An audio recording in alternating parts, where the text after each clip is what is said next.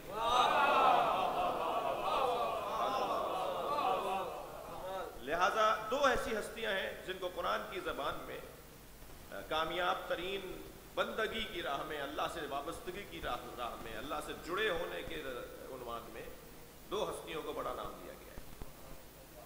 ان ھذا لھو البلاء المبین، سب سے بڑے شاگرد اور سب سے اچھے شاگرد کو ہی زیادہ نام دیا جاتا ہے۔ استاد کا مورد نظر بھی وہی ہوتا ہے جو کلاس میں زیادہ محنتی ہو، جی اس کو کلاس کے امور بھی سونپ دیے جاتے ہیں، اور کبھی کبھی استاد اگر چھٹی کر رہا ہو تو کلاس اس کے حوالے بھی کر دی جاتی ہے۔ جو قابل ترین لوگ ہوتے ہیں، جو قریب، وہی قریب ترین بھی ہوتے ہیں۔ تو حضرت ابراہیم کے لیے اللہ نے کہا ان ھذا لھو البلاء المبین، اس سے بڑی بلا، اس سے بڑی مصیبت، اس سے بڑی آزمائش، بلا سے مراد آزمائش، امتحان، اس سے بڑھ کر ہم نے آزمائش کسی سے نہیں کی جو ہم نے ابراہیم سے کی۔ اور ابراہیم علیہ السلام کو جو سب سے بڑی آزمائش میں مبتلا کیا، اس کے نتیجے میں فرمایا سلام علی ابراہیم۔ یہ سلام اللہ کر رہا ہے، اللہ حضرت ابراہیم کو سلام کر رہا ہے۔ اللہ اکبر۔ یعنی دیکھیں اب جو بھی اس راہ کے اندر ابراہیم کے بعد یا ابراہیم کے ساتھ ہوگا، اس کو یہ الجھن اس کے لیے نہیں ہونی چاہیے کہ علیہ السلام بولیں یا رضی اللہ تعالیٰ۔ روشن سامنے کی بات ہے کہ اگر حضرت ابراہیم اللہ کے نزدیک قریب ہیں، قرب رکھتے ہیں، تو پھر اللہ انہیں یاد کر رہا ہے سلام علی ابراہیم، سلام ابراہیم پر اللہ کا ہے، سلام علی ابراہیم، اور سلام خود اللہ کا بھی ایک نام ہے۔ یعنی ابراہیم کے ساتھ اگر کوئی ہے، ابراہیم کے اوپر اگر کوئی ہے، ابراہیم پر اگر کوئی سرپرستی اور حاکمیت رکھتا ہے تو اللہ ہے۔ اور پھر فوراً کہا وَفَدَيْنَاهُ بِذِبْحٍ عَظِيمٍ، ہم نے اس قربانی کو، اس آزمائش کو، اس بلا کو ایک اور قربانی پر مؤخر کر دیا ہے۔ ہم اس قربانی سے زیادہ قربانی لیں گے، اور لیں گے بھی ابراہیم کی اولاد میں سے ہی۔ اب وہ جو قرب الہی میں ابراہیم، اور وہ جو قرب الہی میں ابراہیم سے زیادہ آزمائش دینے والا وجود ہو، یہ دو ایسی ہستیاں ہیں جو اللہ کے نزدیک قرب میں اور اللہ کے مقرب ترین ہستیوں میں سے، جسے علامہ اقبال لاہور میں ہی میں فرماتے ہیں اللہ اللہ بائے بسم اللہ بدر، یہ بے کے نیچے کا نقطہ ہے وہ باپ ہے، مولا علی کے لیے ہے اللہ اللہ بائے بسم اللہ بدر، مانیے ذبح عظیم آمد فسر۔ اور جو قرآن میں ذبح عظیم کا لفظ آیا ہے، اس سے مراد فسر ہے، یعنی حسین بن علی۔ تو اللہ نے ان دو ہستیوں کو بندگی کی راہ میں بہت بڑا مقام عطا کیا۔ میں اس رستے پر اور اس مضمون پہ کچھ دیر ٹھہر سکتا ہوں، لیکن اپنے اصلی مضمون سے دور ہونے کا خوف رکھتا ہوں، اس لیے اتنا کہتا ہوں آگے بڑھوں کہ یہ دو ہستیاں وہ ہیں کہ جنہوں نے فیصلہ اپنے حق میں لیا ہے اللہ سے۔ اللہ نے ان کے حق میں فیصلہ کر دیا ہے، اب قیامت تک اللہ کا نام ان سے جڑا ہوا ہے اور ان کی یاد اللہ سے جڑی ہوئی ہے۔ کوئی ہو نہیں سکتا کہ حسینی ہو اور وہ الہی نہ ہو، اور وہ الہی ہو اور وہ حسینی نہ ہو۔ بڑا گہرا تعلق ہے امام حسین کا اللہ کے ساتھ اور اللہ کا امام حسین۔ فیصلہ حسین کے حق میں آ گیا،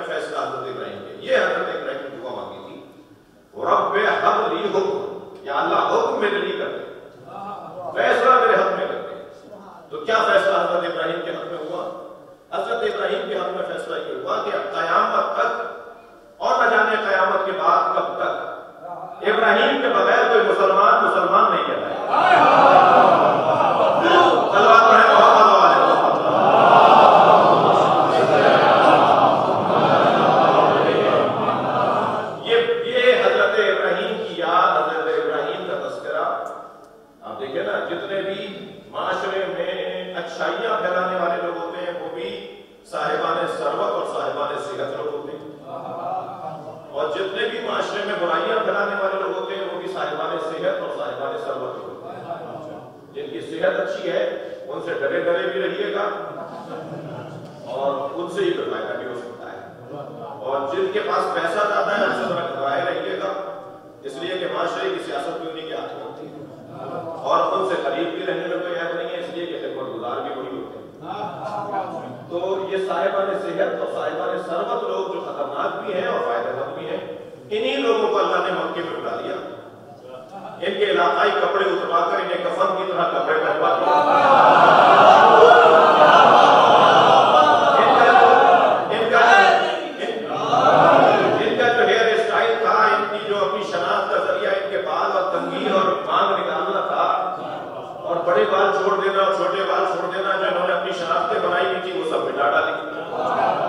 اب پتہ ہی نہیں چل رہا کہ یہ بھی سر مونڈا ہوا ہے اور وہ بھی سر مونڈا ہوا ہے، پتہ نہیں چل رہا یہ افریقی ہے یا ہندوستانی ہے، سب کو ایک جیسا بنا دیا، اور پھر وہاں لے جا کے بٹھا دیا کہ جہاں آج بچہ بھی بیٹھتے ہوئے 4 دفعہ سوچتا ہے۔ میرے ساتھ پنجاب کے ایک وزیر تھے، مومن تھے، حج پر صاحب تھے، تو مزدلفہ میں وہ کنکریاں پیٹ رہے تھے مومنین کے ساتھ، حاجیوں کے ساتھ، اور میں بھی بہرحال 21 کنکریاں ڈھونڈ رہا تھا 3 شیطانوں کو مارنے کے لیے، تو میں ان کے برابر میں جا کے سلوات پڑھ رہا تھا،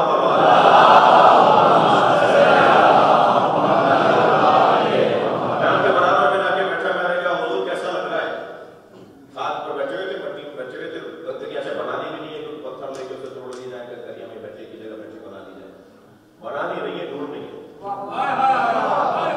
یہ بنانی نہیں ہے، ڈھونڈنی ہے کہ فارمولا بہت روشن ہے، نہ تمہیں شیطان کو مارنے کے لیے کوئی مددگار بنانا ہے،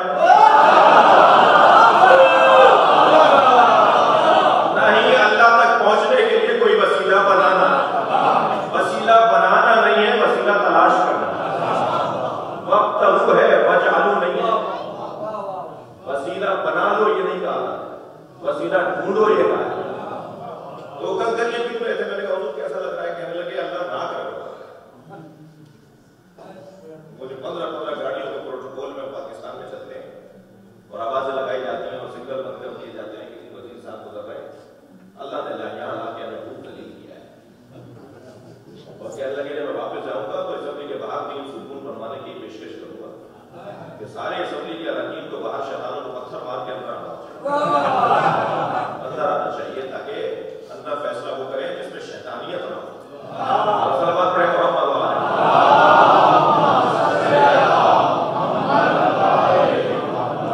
بس عزیز و بحث یہ ہے کہ یہ 2 لوگ ہیں کہ جنہیں حضرت ابراہیم کے ساتھ جوڑ دیا، اور حضرت ابراہیم کو یاد کرنا ہر صاحبان ثروت کا کام ہے، ہر صاحبان صحت کا کام ہے۔ معاشرے کی جو ریڑھ کی ہڈی ہوتا ہے، معاشرے کی جو کلیدی حیثیت رکھنے والا وجود ہوتا ہے، وہ حضرت ابراہیم کو آئیڈیل بنائے بغیر نہیں رہ سکتا، اسے وہاں مکے بلایا جاتا ہے، مزدلفہ بلایا جاتا ہے، مینا بلایا جاتا ہے، قربانیاں اسے کروائی جاتی ہیں، اسے حضرت ابراہیم سے جوڑ دیا جاتا ہے، اور اس کا دماغ اگر ٹھیک ہو جائے تو واپس آ کے دماغ ٹھیک بھی کر سکتا ہے، لہذا مقام ابراہیم پہ کھڑے ہو کر 2 رکعت نماز پڑھنی ہے، اور یہ 2 رکعت نماز بعض اوقات تو 15 لاکھ روپے کی ہوتی ہے، مہنگا حج ہو رہا ہے آج کل، حج میں اگر 2 رکعت نماز مقام ابراہیم والی نہ ہو تو سارا حج باطل ہے، یعنی اگر وہ 2 رکعت نماز میں جا کے ہوٹل میں مکے میں پڑھ لوں، وہ 2 رکعت نماز میں باب عمرہ میں پڑھ لوں، وہ 2 رکعت نماز میں باب فتح میں پڑھ لوں، اور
اچھے لوگوں کے ساتھ محشور فرما، ان کے ساتھ مجھے جوڑ دے۔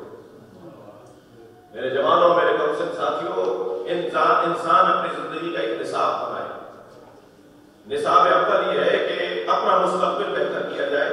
رب ہب لی حکما، کیا کریں کہ مستقبل ہمارا اچھا ہو جائے، فیصلہ ہمارے ہاتھ میں ہو جائے۔ دوسرا نصاب زندگی یہ ہے کہ اپنی اٹھ بیٹھ، اپنی والدین ملاقاتیں، اپنا دوستانہ ان کے ساتھ رکھا جائے جو ہم سے زیادہ بہتر ہو۔ وہ طالب علم جو کلاس میں اس شاگرد کے ساتھ بیٹھتا ہے جو اس سے کمزور ہوتا ہے، وہ طالب علم کبھی ترقی نہیں کرے گا۔ وہ طالب علم ترقی کرے گا جو ان طالب علموں کے ساتھ بیٹھتا ہے جو اس سے اچھے ہیں۔ یہی مجھے اپنی زندگی کے اندر بھی دستور بنانا ہوگا کہ ان سے میں تعلقات کو بہتر کروں جو مجھ سے بہتر ہے۔ والدین بالصالحین، صالحین کے ساتھ میرا تعلق بہتر ہو، اٹھ بیٹھ میری بہتر ہو، دوستانہ میرا اچھا ہو جائے۔ اپنے سے زیادہ قابل لوگوں کے ساتھ بیٹھوں گا تو کچھ بن پاؤں گا۔ سوچ کو اونچا کرنے کے لیے انسان کم سے کم اونچی سوچ والوں سے تو دوستی کرے۔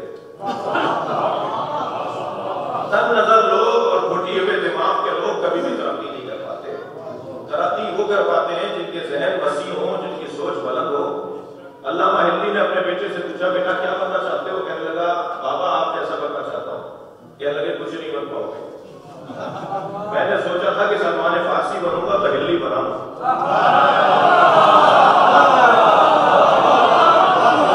ہماری تو سوچ ہی چھوٹی ہے، جس کی سوچ چھوٹی ہو وہ کبھی ترقی نہیں کر پاتا۔ میرے مولا علی نے ارشاد فرمایا، جب میدان میں قدم رکھو تو ہمیشہ آخری رستے کو نگاہ میں رکھنا۔ جو پہلے رستوں کو نگاہ میں رکھتے ہیں وہ آگے بڑھ ہی نہیں پاتے، اور جو آخری رستے کو نگاہ میں رکھتے ہیں وہ آگے والے رستوں کو کاٹتے ہوئے آگے چلے جاتے ہیں۔ سوچ اونچی کرو تاکہ کچھ تو کر پاؤ۔ صلوات پڑھیں محمد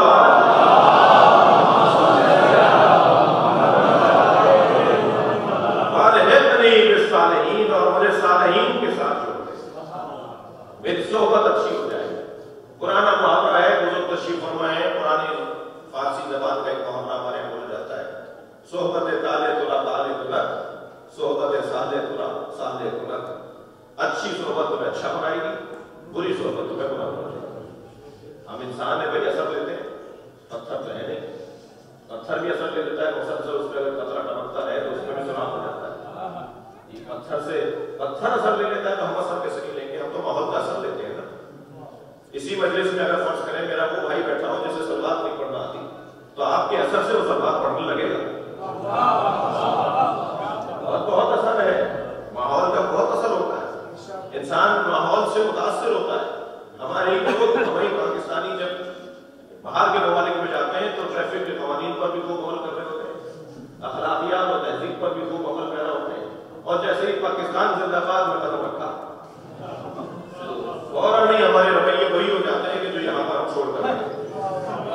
تو وہاں ویسے کیوں ہو گئے تھے اور یہاں ویسے کیوں پرچے ہو گئے؟ اس لیے کہ ماحول کا اثر ہے۔ ہم اسی لیے تو اس دروازے پر بیٹھے ہیں کہ ہم انہیں مانتے ہیں جو ماحول کا اثر نہیں لیتے، ماحول کا اثر سلوات پڑھیں گے محمد و آل محمد۔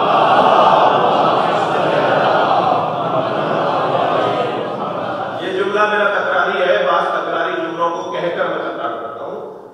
ہم جس دروازے پر بیٹھے ہیں وہ صاحب بیت، وہ ہستیاں زمانے کو مڑ کر نہیں دیکھتی، موڑ کر دیکھتی ہیں۔ فیصلہ اپنے ہاتھ میں کروانا یہ ہنر مانگتا ہے۔ کیا کریں کہ فیصلہ ہمارے ہاتھ میں ہو جائے؟ یہ دستور حیات، موت کی مجلس سے اس لیے میں نے یہ عنوان بیان کیا، یہ دستور حیات پروردگار عالم نے حضرت ابراہیم کے ذریعے سے ادا کیا ہے۔ نیکوکاروں کے ساتھ، اچھے لوگوں کے ساتھ اٹھ بیٹھ اپنی بناؤ، ڈھونڈو کہ دیکھیں انسان کون ہے، اور اس کا اثر ہمارے پر ہوگا، اور اس اثر سے ہمیں نقصان بھی ہو سکتا ہے، اور اگر اچھا اثر ہے تو اس کا فائدہ بھی ہوگا۔ 2 گھنٹے تک اگر میں گلاب بیچنے والے کی دکان پہ بیٹھوں تو 4 گھنٹے تک میرے اندر سے گلاب کی خوشبو آتی ہے۔ یہ کیسے ممکن ہے؟ 70 سال سے کوئی حسین حسین کر رہا اور اس کی زندگی میں حسینیت رہا۔ آج میرے بھائیوں کا نظریہ ہے کہ رونا مطلب نہیں ہے، مقصد نہیں ہے۔ یہ کیا ہوا جی مجلس انہوں نے کی، 10 لاکھ روپے خرچ کر دیے، 50 آدمیوں کو پڑھا دیا، 4 دن مجلس چلتی رہی جی، 5000 آدمیوں کو کھانا کھلا دیا روزانہ۔ آخر کیا ہوا جی؟ روتے رہے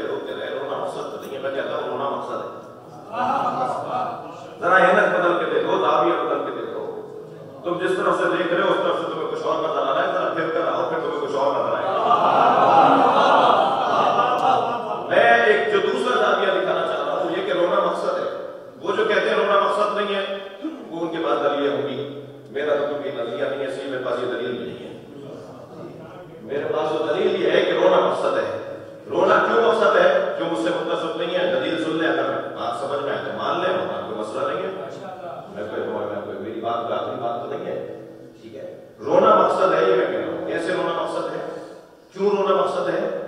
رونا مقصد اس لیے ہے کہ روتا وہی ہے جس کا دل نرم ہو، اور جس کا دل نرم ہو وہ کسی کا گلا نہیں کاٹتا،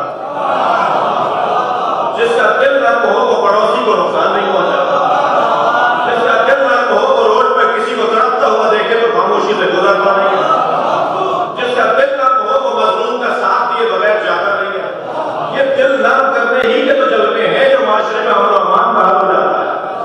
میں پاکستان کی ریاست سے کہوں گا خدشہ تم اس پر نہ کرو کہ دہشت گردوں کو مارو اور پکڑو، پر خدشہ اس پہ کرو کہ لوگوں کے دلوں کو نرم بناؤ، اور جو قوم رونے کی مشق کرتی ہے وہ کسی کو رلاتی نہیں ہے۔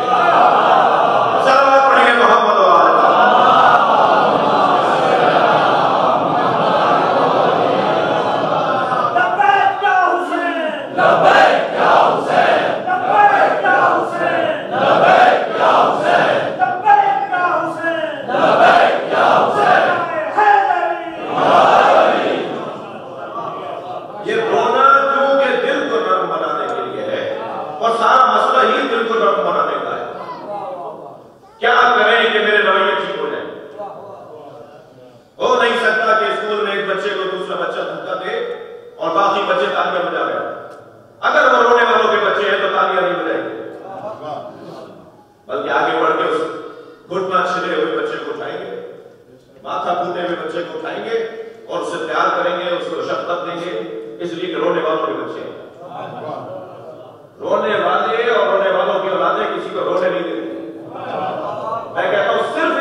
ایک سلوات اور نبی کی ذات کہتے ہیں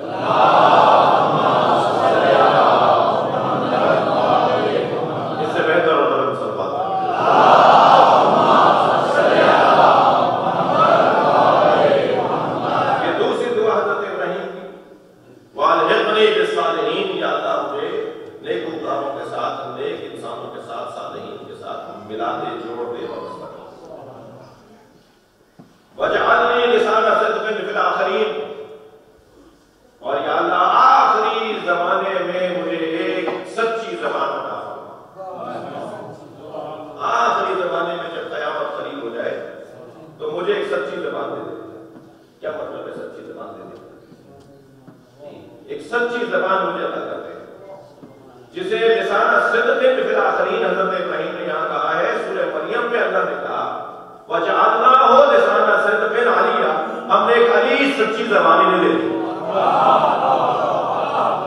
ایک علی سچی زبان، ایک سچی علی زبان جو سچی بھی ہے اور ہمیشہ چڑھی رہے گی، ہمیشہ سر بلند رہے گی، ہمیشہ اسی کی بات رہے گی۔ یہ ایسے ہی سرکار نے نہیں کہہ دیا، وہ بات نبی ہم سے کہہ ہی نہیں سکتے تھے کہ جو ہونا جس کے لیے مشکل ہو، جو کام مشکل ہو وہ نبی ہم سے مطالبہ نہیں کریں گے، جو نہیں ہو سکتا ہو وہ ہم سے مطالبہ نہیں کریں گے۔ سرکار نے فرمایا تَيِّنُ مَجَالِسَكُمْ بِذِكْرِ عَلِيٍّ بِطَالِبٍ، اپنی ہر مجلس میں علی کی بات کیا۔ بھائی ہمارے ہاں تو روزانہ اتنی مجلسیں، پھر مہینوں میں اتنی اور سال میں اتنی، اور میری اگر زندگی فرض کریں اللہ نے 100 سال کی آپ کی زندگی، تو پھر 100 سال میں ہزاروں مجلسیں تو میری اپنی زندگی میں ہو جائیں گی۔ ہزاروں مجلس میں ہر مجلس میں علی کی بات، تو کتنی بات ہے علی کی؟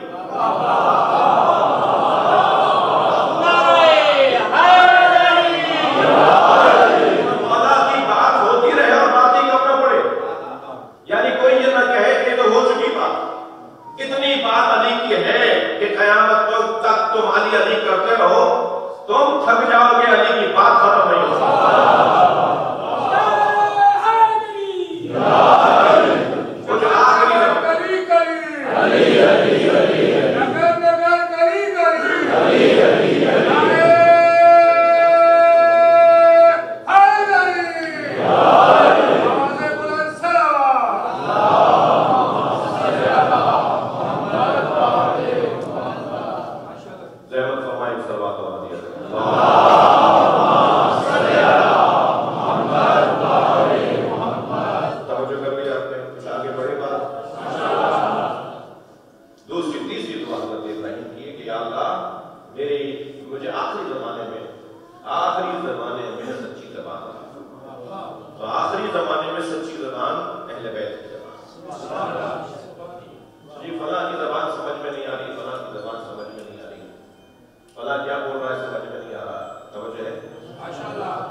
جلن کی کیفیت میں ایک اپنے آپ کو عذاب میں مبتلا کیے ہوئے ہیں، اہل بیت سے جو دور ہیں اور اہل بیت کی ضد میں کچھ کارخانہ شخصیت سازی سے کچھ شخصیات کو بنا بنا کے لا رہے ہیں، تو وہ لوگ جو اہل بیت کے مقابلے میں شخصیتوں کو لا کے کھڑے کر رہے ہیں، میں اپنے بچوں سے جوانوں سے کہوں گا تم پریشان نہیں ہو، اللہ کا نور ہے جو بھوکوں سے نہیں پوچھتا۔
کی بات نہیں ہے.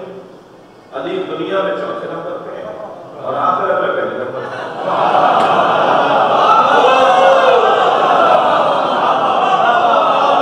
سلمان پڑھیں گے محمد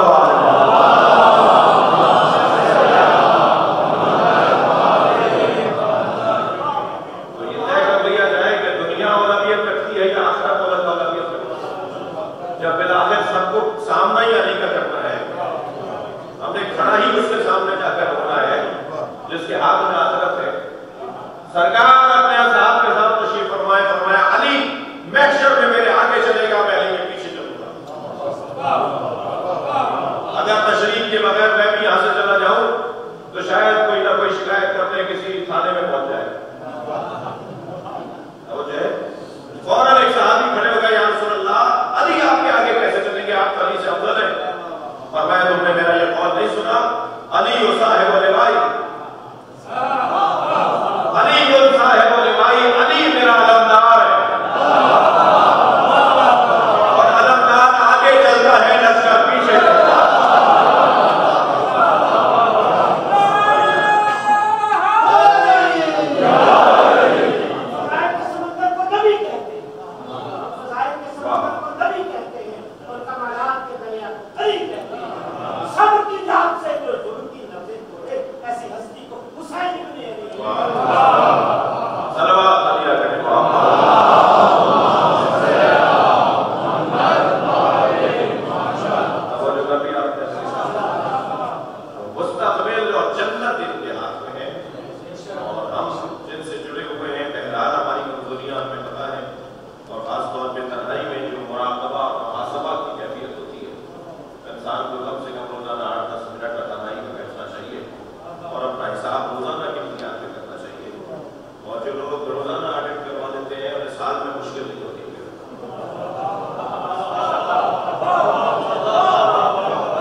ہر وہ بندہ کے جو اس نظریے سے جڑا ہوا.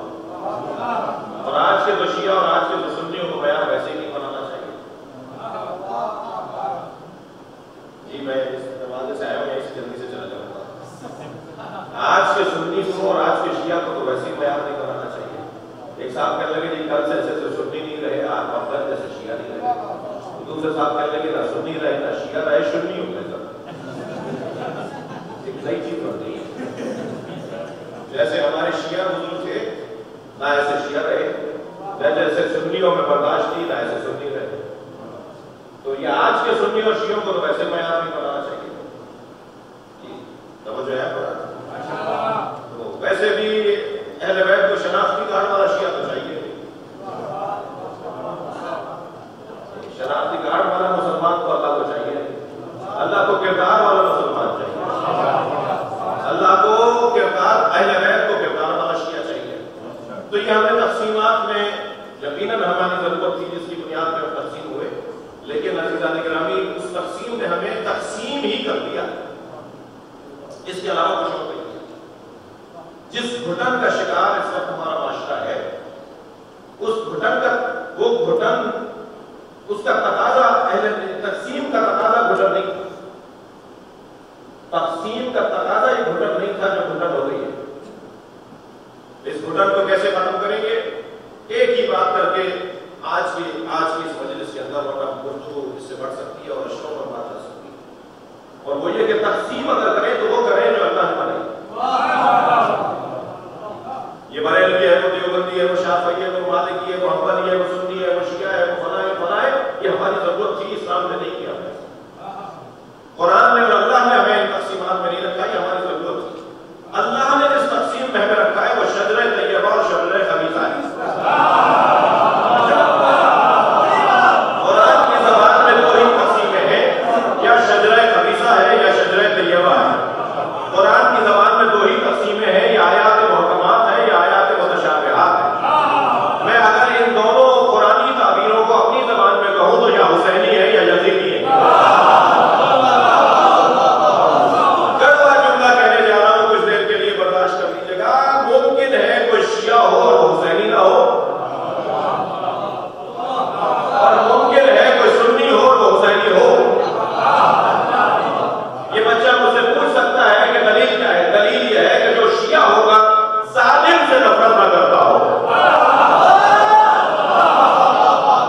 مظلوم کا ساتھ نہ دیتا ہو, وہ شیعہ ضرور ہے مگر حسینی نہیں ہے.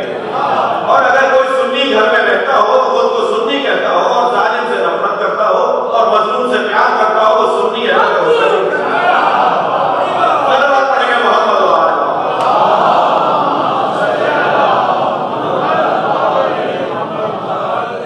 ہمیں اپنے رویوں کی طرف توجہ کی ضرورت ہے, اور الحمدللہ پہلے سے بہتری ہے. شعبان جس میں رحمتیں ڈوبتی ہوں, شعبان جس میں برکتیں نکلتی ہیں. اللہ نے اس مہینے میں رحمتیں بھی عطا کی ہیں اور برکتیں بھی عطا کی. اللہ نے اس مہینے میں نعمتیں بھی عطا کی. بیٹا نعمت ہے, بیٹی رحمت ہے. اس مہینے میں بیٹی بھی آئی ہے اور اس مہینے میں بیٹی بھی آئی ہے. اور یہ رحمت یا نعمت دونوں آئے نبی پر ہے. یعنی اللہ کی نعمت جب نبی پر اترے تو اسے حسین کہا جاتا ہے, اور اللہ کی رحمت جب نبی پر اترے تو اسے زینب کہا جاتا ہے. ایک ماں کی مجلس ترغیب ہے, قربان جائیں اس ماں پر جس کے سینے میں ماں کا کلیجہ ہوتا, مگر اس نے یہ کلیجہ حسین کے نام وقف کر دیا. اپنے بچوں کے کٹے ہوئے سر دیکھ رہی تھی مگر آنکھوں میں آنسو نہیں لاتی, اور وہ اس وجہ سے آنکھوں میں آنسو نہیں لاتی تھی کہ اگر زینب کی آنکھوں میں آنسو آتے ہیں تو جناب رباب کے لیے کون سہارا بنے گا, جناب ام لیلا کے لیے کون سہارا بنے گا. لیکن عزیزوں عزیزاروں, اس ماں یہ سب سے بڑی ماں ہے جو جتنا بڑا انسان ہوتا ہے اتنی رشتوں کا پاسدار ہوتا ہے. رشتوں کی پاسداری بڑے انسان ہونے کے علاوہ.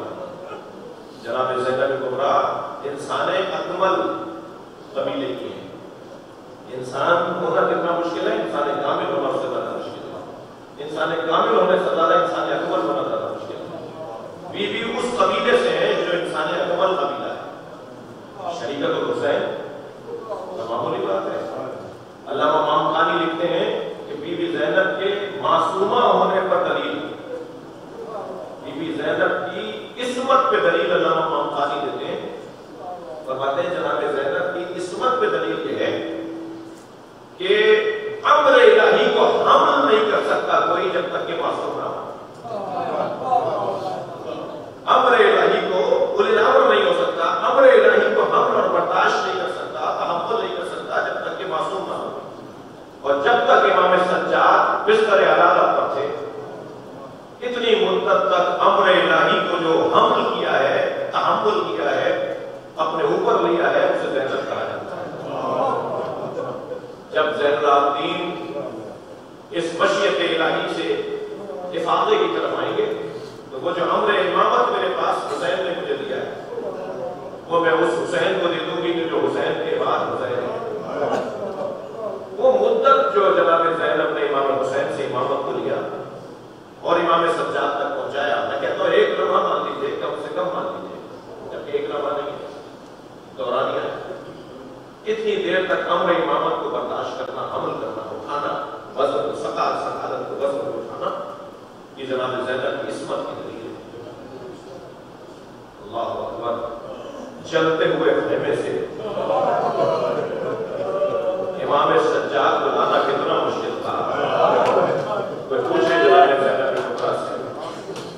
یزیدی سپاہی کہتا ہے کہ میں نے دیکھا جب خیمے چل رہے تھے تو ایک بیوی تھی جس کی چادر لوٹی جا چکی تھی. وہ ایک چلتے ہوئے خیمے کی چوک سے ٹکراتی تھی، پیچھے ہٹتی تھی، دوسری طرف سے جاتی تھی، پھر وہ ہاتھ سے ٹکراتی تھی، پھر وہ کوئی رستہ بناتی تھی اور ہاتھ میں جانا چاہتی تھی. تو کہتا ہے مجھے ایسا لگا کہ شاید اس کے سر پہ چوٹ لگی ہے، کسی لوٹنے والے نے اس کے سر پہ کوئی چوٹ ماری جس سے اس کی آنکھوں میں نور چلا گیا اور اسے نظر نہیں آ رہا کہ آگے آ گیا. کہتا میں دوڑ نہ پایا، میں نے کہا تمہیں نظر نہیں آ رہا کہ آگے چل رہی. اس بیوی نے مجھے مڑ کر دیکھا اور کہا یا شہر کتنا زیادہ علیل ہو، اس خیمے میں ہمارا ایک بیمار رہ گیا ہے جس کو سنبھالنے کی ذمہ داری میری ہے.